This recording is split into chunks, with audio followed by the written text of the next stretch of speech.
If you love bass, the AudioControl Epicenter Bass Restoration Processor is for you. I'm Mark from the YouTube channel Car Audio Fabrication, here today on behalf of AudioControl to show you why you need the AudioControl Epicenter. Many musical recordings lack bass as it is removed during the production process, as it cannot be reproduced on small earphones or with normal sound systems. But when we improve our car audio systems by adding more powerful subwoofers and speakers and amplifiers, we need to restore that bass in the musical signal. The AudioControl Epicenter is a bass processor that uses patented technology to accurately recreate and inject bass back into the signal path. It does this by analyzing the music to look for information in higher order harmonics to recreate the missing signal.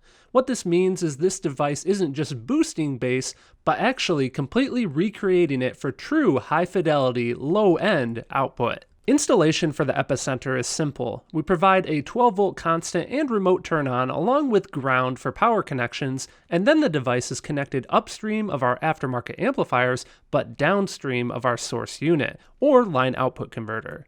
The inputs on the Epicenter are designed to handle input signal voltages up to 15 volts, allowing for a clean, very strong signal that is noise-free. The included dash control connects to the device and can be mounted far from the device near the driver position to allow for quick on-the-fly adjustment of bass control.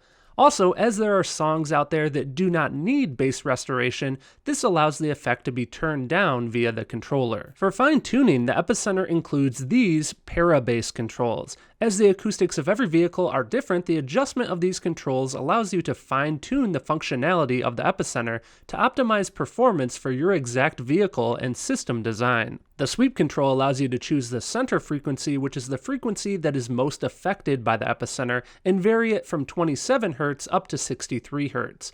You can then adjust the width to control the shape of the filter around the centered sweep frequency. The device allows for additional adjustment inside as well. With this jumper, we can adjust the bass output control. For larger, more powerful systems that can handle even more power, we simply adjust this setting for maximum bass output and performance. Finally, the Epicenter logo here will activate whenever the Epicenter circuit is activated, so you know when your bass is sounding great. To restore bass and get optimal low-end performance, definitely consider the AudioControl Epicenter. For a more advanced video about the Epicenter, check out the video here on screen. On behalf of AudioControl, thank you for watching.